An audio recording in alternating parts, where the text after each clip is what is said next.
What is up, Wildcatter Nation? Welcome back to another episode of your favorite podcast. You know, it's been a long time since we've had anybody on the show. I think since Data Gumbo, but that was like literally probably in the first 10, 15 episodes. I think Data Gumbo was in the first 5 episodes. Maybe in the first 5. That was like in 2018. And I don't think we've had have we had anybody else on that's been focused on blockchain? No, I mean, you've had Bitcoin mining. Like Crusoe, we had but Crusoe no and actual blockchain applications. So anyways. And the world's changed a lot. So like back then, like, you know, crypto was like kind of making it out into like mainstream and the hype was real and everybody thought Dogecoin was going to be worth nothing. And then now it's worth a lot. But we're not here to talk about crypto. Thanks, Elon, right? We're here to talk about blockchain and how it pertains to oil and gas. And so we've got our boy Kieran with BlockApps here. What's up, man? How are you? Good, bud. Happy to be here. Yeah, so Elon was the saving grace for Dogecoin. The Doge, that's all we needed. Yeah. Doge, it kind of purposefully was meant to not be valuable, and yet still ended up Elon being intervened. Valuable, yeah. Well, it's funny because I have like tweets. I went back and did a query on my tweet history and looked back at how I used to talk about Doge, 2 or 3 years ago, and I'm like, man, I wish I would have just gone against my advice and bought some Doge, but it's all right. Just a little bit, right? Yeah, just a little bit. That's all I needed was a little bit. It's the beauty of the meme stocks, man. So tell me a little bit about BlockApps and what BlockApps does, and we'll kind of just unpack it from there. Talk about blockchain a bit and what you guys are doing it and how it's applying to the industry. Absolutely, yeah. So first and foremost, BlockApps, we're an enterprise blockchain company. And kind of what this means is we're not really dealing with any of the crypto aspects. So, there's a little bit of enterprise activity touching crypto, but by and large, the enterprises today not ready for it for a whole host of reasons. The data privacy, data being out there, fluctuations of the currencies. We're very supportive of crypto, but it's kind of the Wild West. The businesses we deal with are typically big businesses that are treating us like they treat their other enterprise software or SaaS vendors. So covering a variety of use cases. My background, before the business, I was in grad school, actually. I was in a math department working in mathematical physics and worked on Ethereum, the project before I launched. So do have all of that background. Cool. Know, Vitalik reasonably well, helped work on the protocol in the very early days. So kind of came from the technical side. Started to realize that the tech was really there, actually. Even then, there was a lot to be done, but you could see that you weren't needing to solve big tech problems to get the technology out there. More, it was how are people going to adopt? Was it going to be consumer? Was it going to be businesses?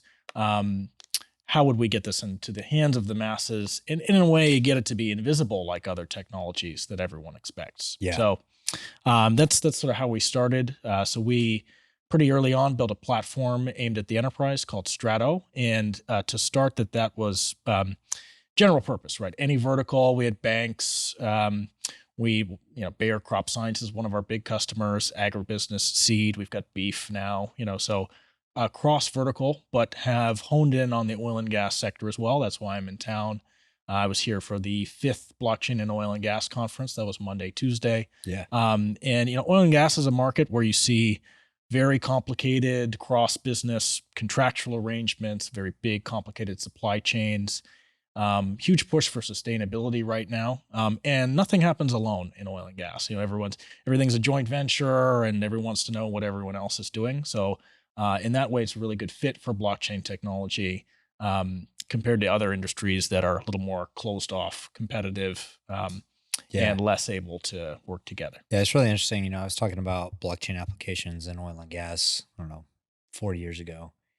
And back then, it was just really in its infancy in terms of people understanding, what is blockchain. I still don't think a lot of people understand what blockchain is very intimately. When they think of blockchain, they might think of Bitcoin or cryptocurrency. So sometimes it's hard to decouple the two ideas of cryptocurrency and blockchain. And I like how you kind of framed it as like, hey, we're just like every other SaaS vendor or software vendor. Like at the end of the day, no one really gives a damn about the technology or the protocols, right? They care about like, hey, what's the value proposition? What are you guys actually going to achieve for the company? And when you look at industries that have, just heavy reliance on supply chain and logistics, which oil and gas does have, it's like blockchain seems like it could solve so many problems and create efficiencies in these processes. So it's exciting to hear, about y'all's, what take y'all are taking on oil and gas. And then, a little bit about yourself. You were in grad school, working on the Ethereum project. Someone's not listening to this and they're not familiar with Ethereum. If you're in the crypto world, you know what Ethereum is. But Ethereum, one of the largest blockchain projects out there, second only to Bitcoin, essentially. And you have a lot of decentralized applications being built on there. You have a lot of NFTs and apes being sold on there right now. But just a lot of cool things happening with Ethereum. How did you guys discover, how did y'all stumble upon the oil and gas industry and some of the problems that the industry was facing? Yeah. Where are you from question.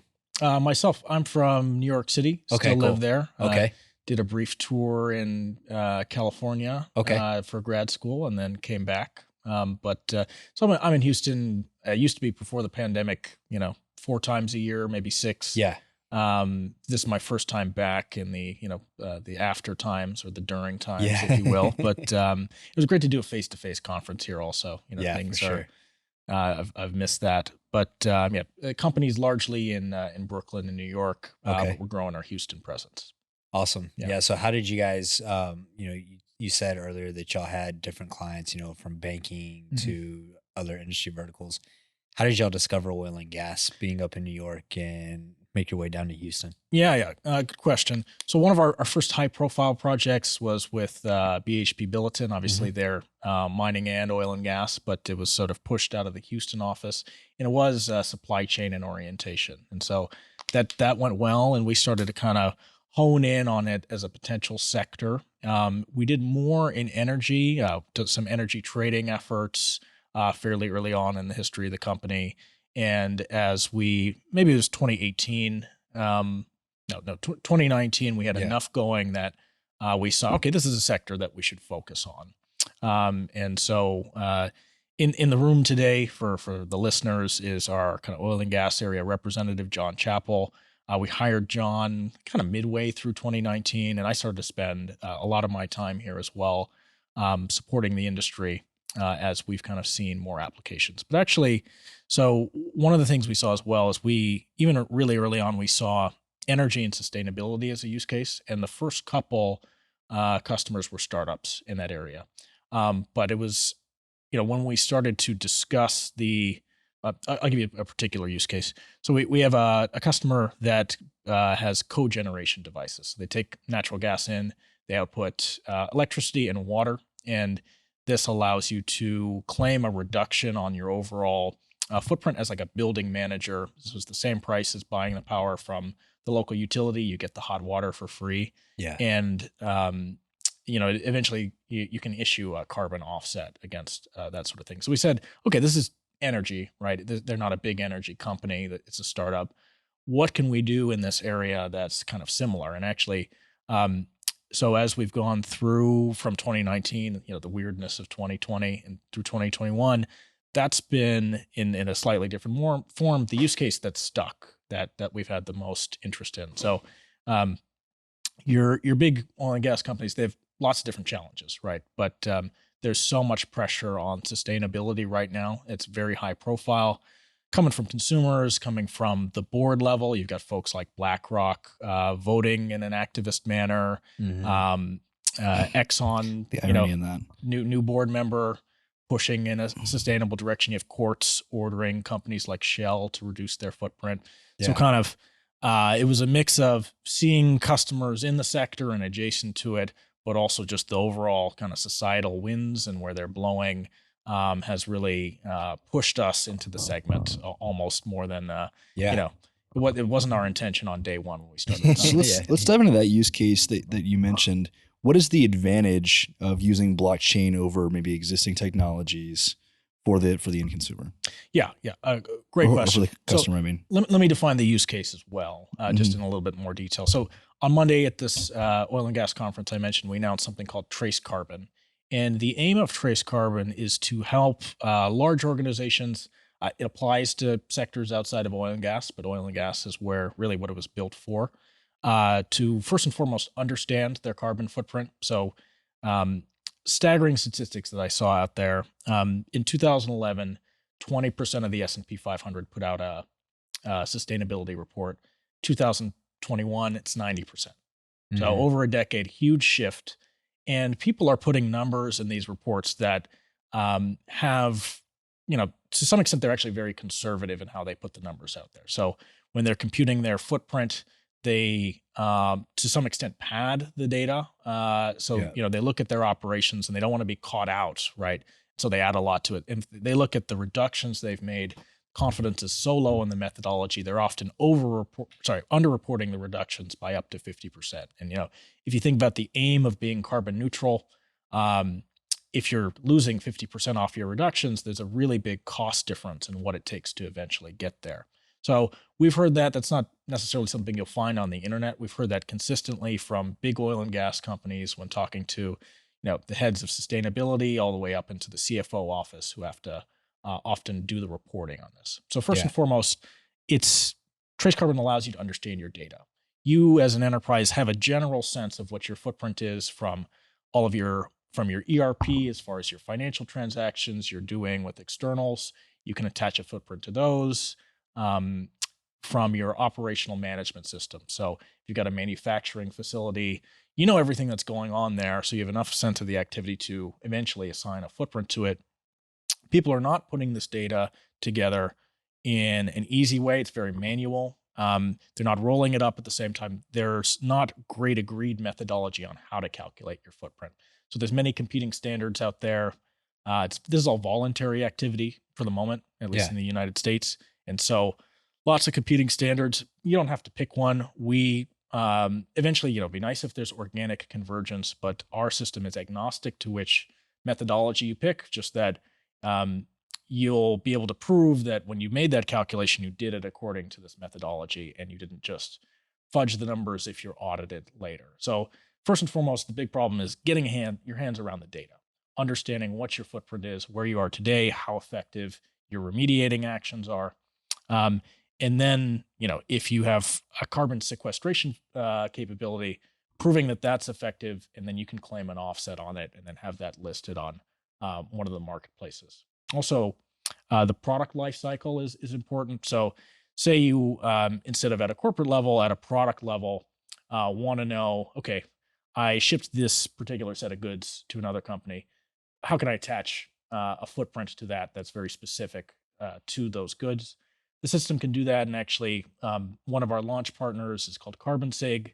It's a product from a subsidiary of Occidental Petroleum, Carbon Finance Labs. We've had a good partnership with them for some time, so that capability is present. Think of it as labeling. So you got a nutrition label on food, sort of by government mandate. You don't have you're seeing it a little bit. You don't have a sustainability label when you buy, your chair, right? What was the footprint attributable to you there? That's what CarbonSig does.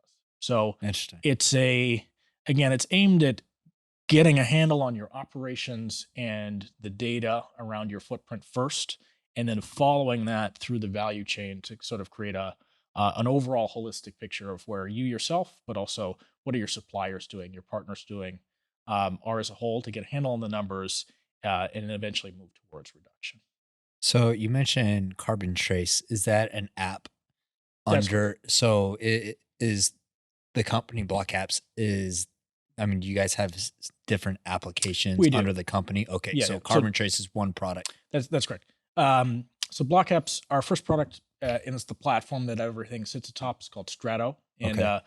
it's an IT-facing product, so developers can build apps on it. And for a while, it was sort of all external apps. But we realized that in a couple key areas, we should build our own, where the problem was big enough, important enough to us, and we felt we could really help with solving it. So TraceCarbon being one of those applications. Got you. Yeah. Yeah, it's really interesting with ESG reporting because, like you said, there is no standardization right now. But there are a lot of people that think that, hey, this needs to be standardized and needs to be tangible, just like financial data is.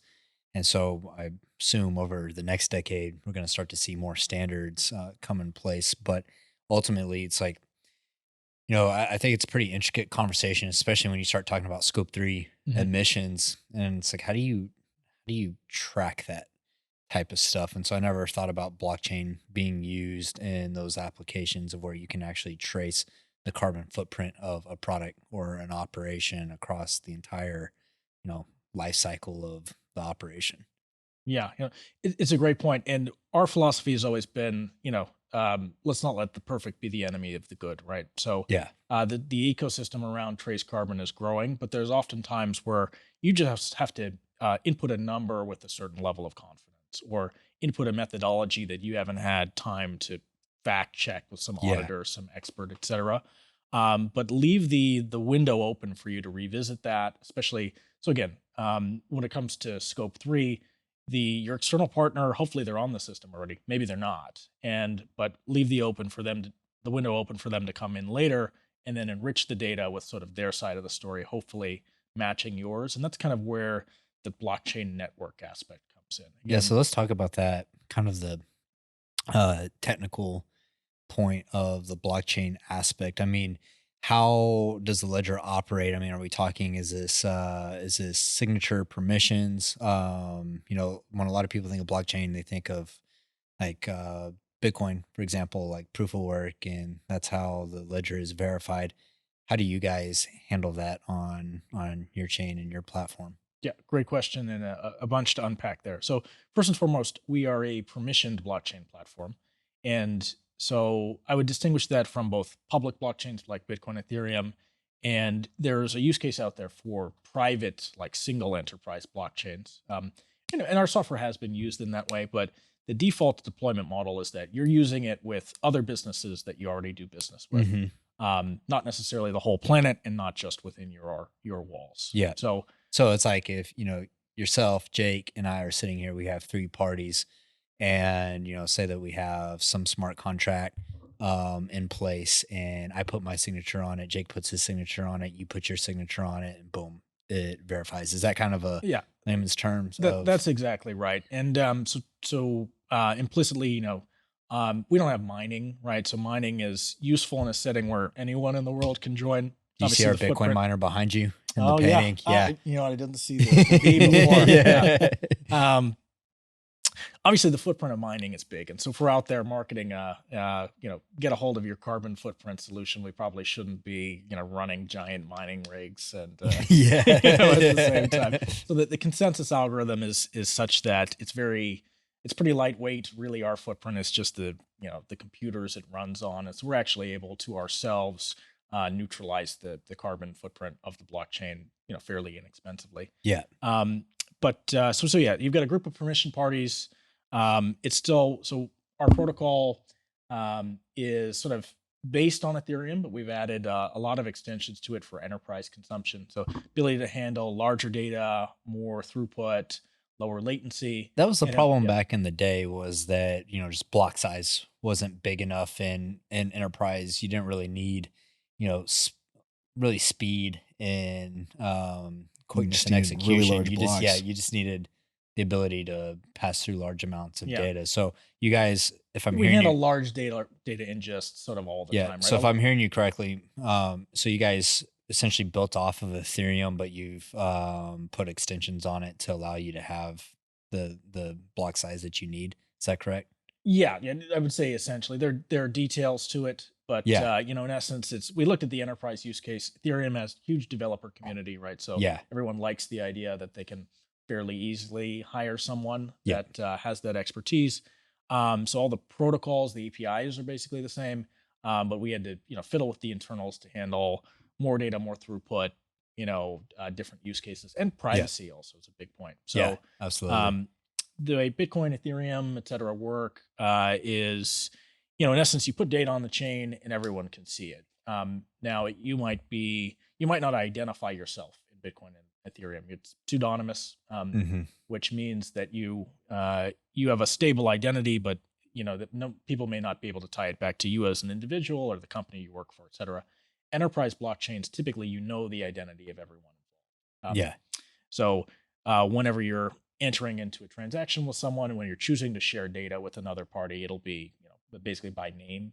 And so this one is very useful. It actually helps with the scaling properties of the system also, but it's handled that big objection that you got for a long time that, okay, I like this idea of one shared ledger, but do I actually have to put my trading activity out there for the public? And it's of course not.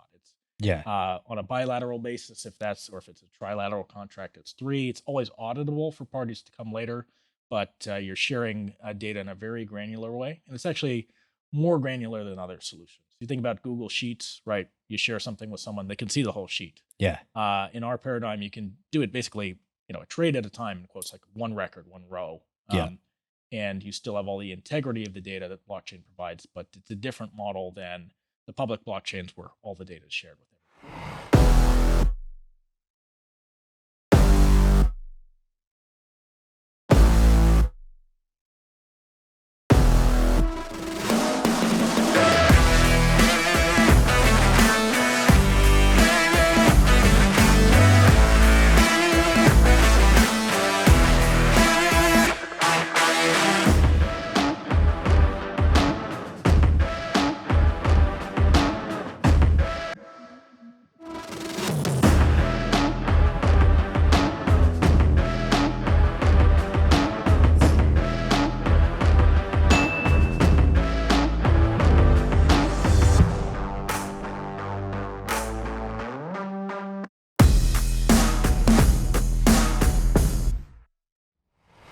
That's how I always thought about enterprise blockchain several years back, was that you could have several companies. The companies know who each other are, but it allows them to interface with each other without exposing any proprietary database or data information that they have. You can select, hey, this is what we're willing to share. So that's how I always thought about it. Yep. Actually How it works. interacting. So you're in town for this. What was the blockchain group or conference that you're at? What's it called? Yeah, and it was Monday, Tuesday. Okay. So it's called the Blockchain and Oil and Gas Conference. I believe this is their 5th one. Okay. And I think last year was all virtual for obvious Is that the reasons. consortium or is it the conference? It's affiliated with the consortium. So Okay. I think the consortium partners with the Energy Conference Network. The Okay. consortium's called Blockchain for Energy. Okay. And then there's this group called the Energy Conference Network. And I Yeah. think they kind of jointly put on Gotcha. the conference. Yeah. Just kind of curious, from being at that conference and just working in the space, what are your thoughts on adoption for blockchain applications in oil and gas? Because 2017, when people like really started talking about it, it was still kind of pie in the sky. Oh yeah, it's cool to think about, but no one was actually doing anything. What have you seen? Boots on the ground. Trying to build and deploy the technology in the space. I mean, how are companies talking about it and receiving it now? So it's moving, right? We've announced we're a partner to vendor to the consortium. So we're working on a use case in seismic entitlement, which I can describe if you like after this answer. A lot of the a lot of the challenge was not technical. It might have been technical 4 or 5 years ago. We figured out at least that 95% of the problems. And so if you do an implementation and it doesn't go where you want to go, it's not for technical reasons anymore. It's a people question. And the big achievement of the consortium was to get the folks that, get a critical mass of people together who can work together on projects, help define sort of, micro standards, if you will. So Yeah. if you've got a business process and only one company is describing how it works and then tries to sort of get the rest of the industry to adopt it, that might not be enough. But if you get 3, 5 to say, okay, yeah, no, the data looks like that in our system too, we agree with how the workflow is going, then you can work from that small group to define a more of an industry standard and kind of take that out to the wider group as people are ready to join. So I think the consortium's got 10, 12 members, something like that, really big oil and gas companies. They've got enough of the buy-in, the right knowledge base. They're funding projects to get the use cases that might have started with one of them and not expanded to through the pilot stage into a larger production critical mass. And again, it wasn't a tech challenge. It was that there needed to be legal paperwork between these companies to kind of know how to engage, and they wanted to, but Major A does not want to join Major B's blockchain, and vice versa. So it's got to come from an external tech company, normal SaaS company like us, or kind of a industry-backed, industry-funded group or both. So the consortium, again, they're engaging with other vendors than us as well. So Yeah. it's kind of a hybrid team approach as we service the oil and gas majors. Yeah. But that was the big challenge, right? Yeah. Yeah. The tech stuff was knocked out by 2018, Yeah. 2019. It was getting the players together, getting a couple of the use cases that have really, near-term benefit, but can also scale to justify bigger investment over time as Yeah. the infrastructure gets put in place. Yeah, I mean, I think that's been kind of the story as a whole for oil and gas tech, is that the tech has been there to solve a lot of problems. It's just a people problem now, just, trying to get adoption and go through some of the nuances of actually transacting and executing. How has it been for you, just kind of your personal story of learning the oil and gas industry? I mean, it's a pretty complex industry, especially if you didn't grow up in it like I did. Learning all the ins and outs of the industry, coming from New York and just kind of diving headfirst, trying to solve problems. How's that been from a personal point of view? Yeah, great question. So I've enjoyed it a lot. I like being in town here in Houston, and maybe compared to the average New Yorker, I really like Texas. I think so New Yorkers, if they move somewhere, they move to Florida or California, et cetera. But I like spending time here. No, I think what you find here are people.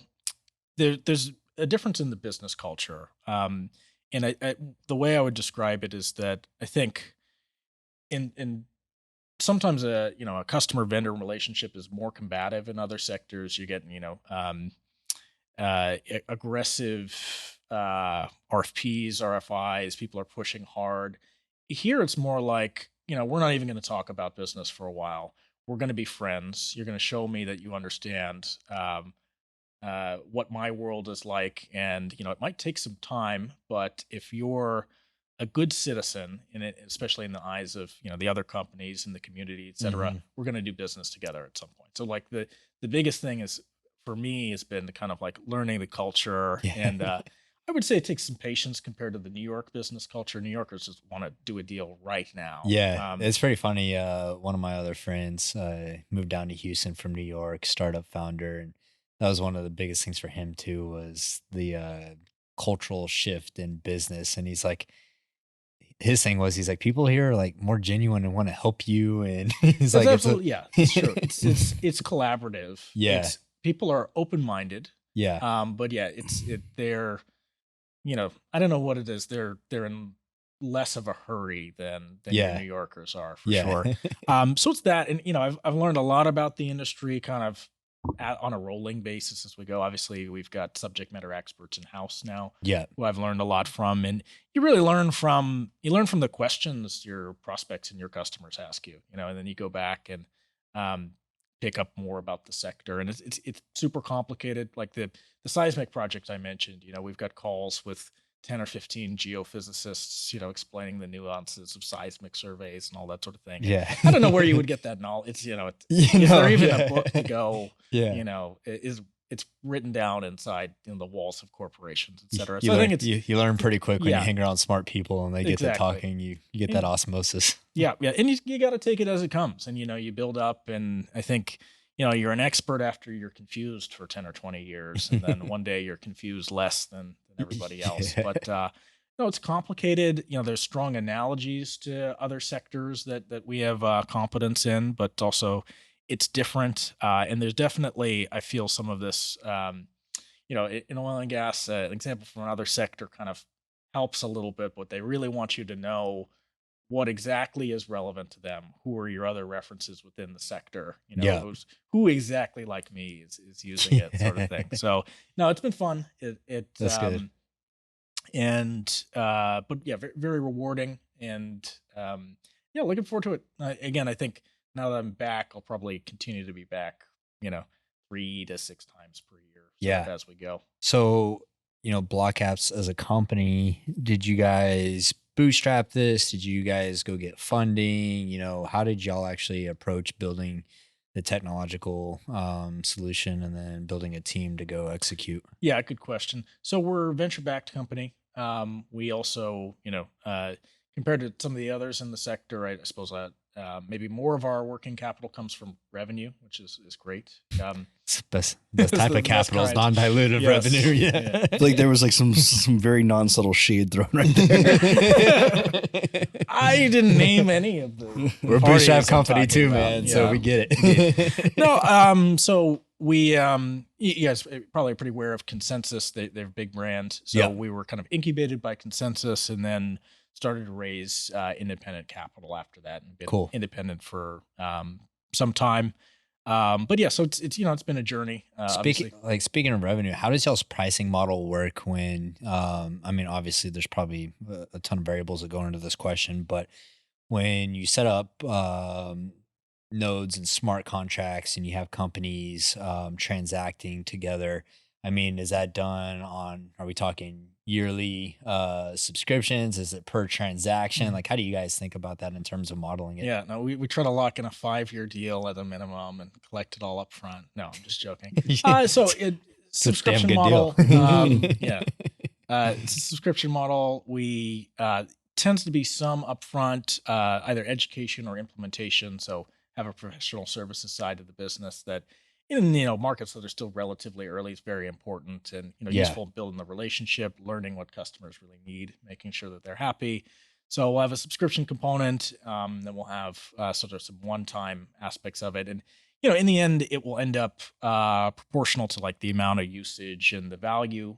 That'll vary based on the use case, the type of consumption, how many participants in the network there are, how many users, all that sort of thing. So got you. It's early enough that sometimes folks want pricing a particular way, and we might say, okay, well, we can track that, so we can work with it. Yeah, cool.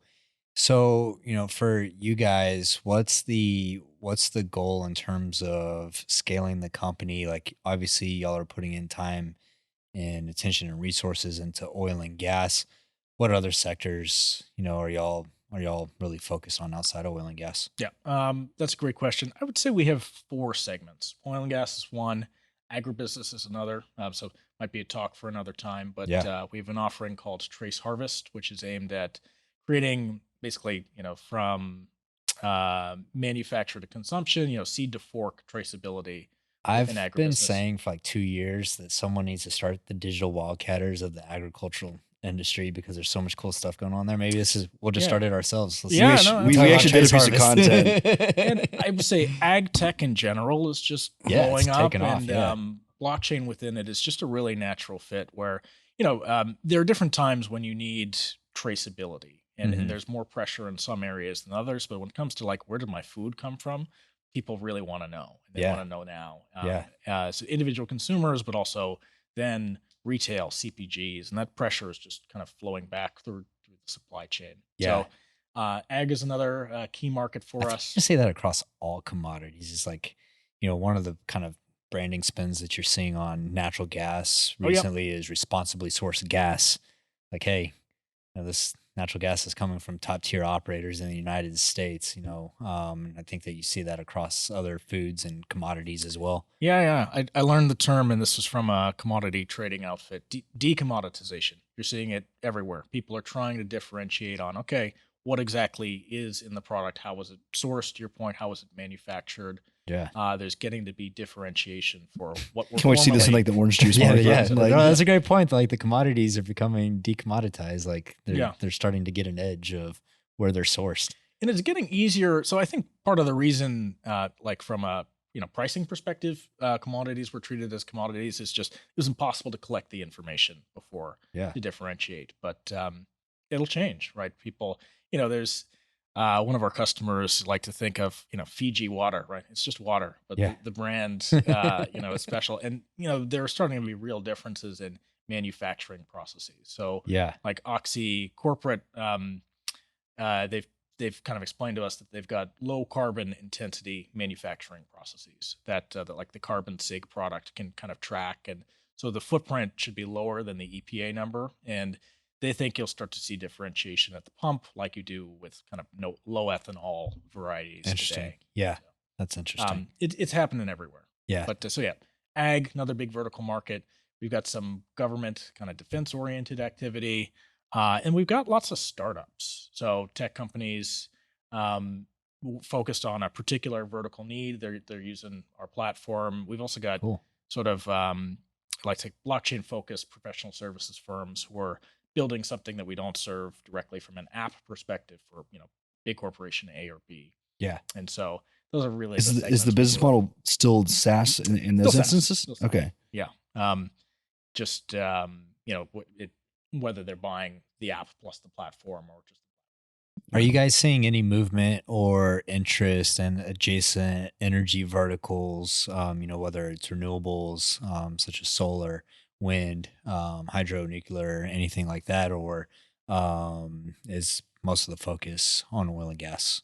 Bulk of the focus is oil and gas. We've had some utilities again around kind of the trading side. Yeah. So, just the public power markets are pretty interesting, and they've got just like the banks do, they've got transactional settlement challenges that are hard to deal with and very manual at this time when you're talking about physical delivery of energy. So I guess that's one or two steps removed from the oil and gas firms. Yeah. But oil and gas also has done very similar work in commodity trading with blockchain. There's a couple. Yeah, I mean, some of the early applications were like I want to say like Total doing some energy trading and things of that nature. So it made sense, from a finance perspective. But I was always a lot more interested from ops perspective of how do you increase efficiency across supply chain logistics at an operations level. So it's cool to see that, there's people like you that, have been involved with some of the early blockchain projects like Ethereum,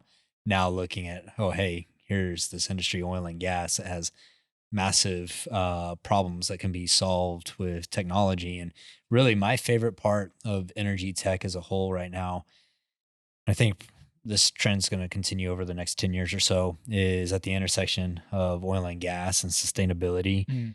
And everyone likes to talk about carbon sequestration and all of these kind of like big, just out there ideas. But there's so many things that we can do today that help clean up the industry and allow us to keep, mining and producing hydrocarbons, but do it in a cleaner and more sustainable way. So it's really interesting to see blockchain being used in that fashion. To your point on a crossover use case from ag and energy, I forget who it actually was. You saw really big investments going on in biofuels right now. So, and like our friends at Bayer, big customer of ours, they've got some public programs listed where they're trying to help growers. Basically, they'll pay a rebates to a grower for particular farming practices, so they can claim in bulk carbon offsets from them. Yeah. And then, so if you think about kind of the biofuel, so the ethanol outputs and all that sort of use case, that really ties it together. In which, the oil and gas companies, people say energy transition, right? And I think for a while, hydrocarbons are just going to be the most efficient way to consume, cheapest way to consume energy. But the technology evolves. They're very interested in being, energy versus just oil and gas companies as it becomes feasible. And there's a good tie-in there. Yeah, we were just visiting one of our friends at his company is Cemvita, and they use DNA sequencing to turn CO2 into feedstock. So like they're working with Oxy on their carbon sequestration to turn CO2 that they're capturing into ethanol. And I'm like sitting here thinking about how blockchain could be used in those use cases to, Oxy's now capturing carbon, and so they've got offsets that they're generating from that, and then they're taking that carbon and generating feedstock for other chemicals or products, and so you can start tracking all of that with blockchain applications. Yeah, absolutely.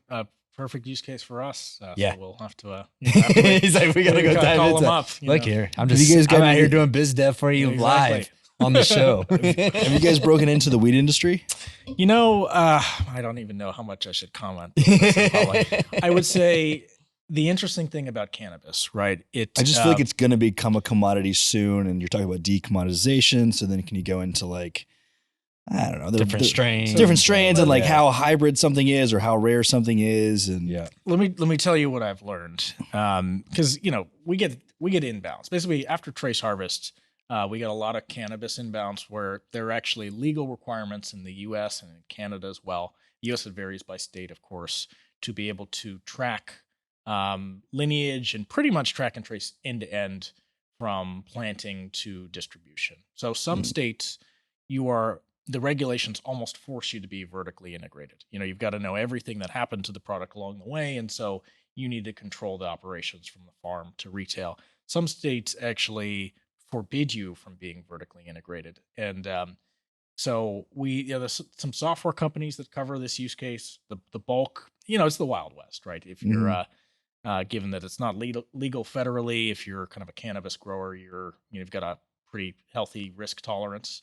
A lot of these folks are just on spreadsheets. They do their compliance with figuring out, tracking everything just, at an Excel level and passing that on to the next hop in the value chain. There is real questions about the lineage. Like no one knows what like Purple Kush #7 actually is. So what does that actually mean? Let me tell you exactly where it came from. And when you do spot checks on the genetics, the few times people published studies about it, there's no real, it doesn't mean anything. You can have different stuff under the same label.